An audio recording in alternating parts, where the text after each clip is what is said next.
Bonjour à chacune et chacun. Madame la maire, chers collègues, nous sommes amenés à débattre des orientations budgétaires de la ville pour l'an prochain dans un contexte, cela a été rappelé par Pascal, des plus particuliers. Un contexte de crise politique majeure, crise orchestrée par un président de la République même incapable de remettre en cause une politique qui démontre chaque jour son inefficacité et par conséquent totalement désavouée par la population.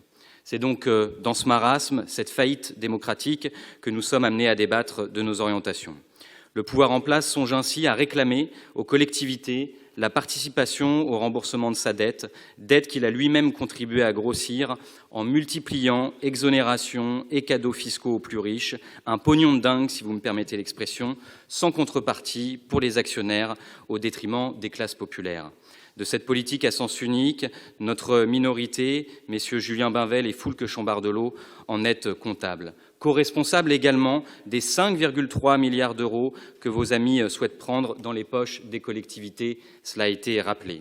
De fait, tant que les gouvernements macroniens continueront de faire peser le remboursement de leurs dettes sur les collectivités, que salaires, pensions et minima sociaux resteront bloqués en année blanche plutôt que d'imposer la richesse et les hauts revenus, tout laisse à penser que l'instabilité au niveau de l'exécutif national perdurera.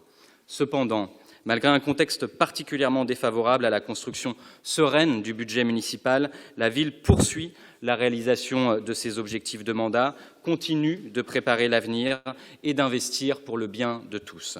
Ce budget, dernier du mandat que nous ont confié les Nantaises et les Nantais en 2020, reste sur la trajectoire que nous nous étions fixée, abondant les politiques publiques qui répondent à nos priorités fixées alors, transition écologique et égalité.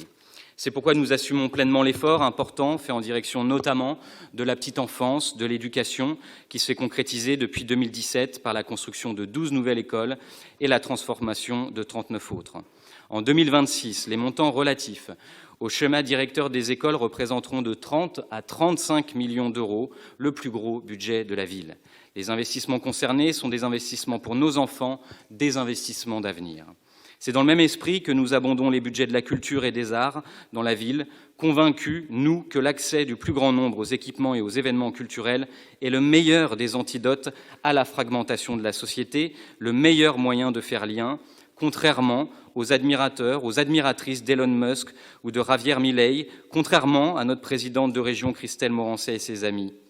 Nantes fait le choix de soutenir la création et les créateurs.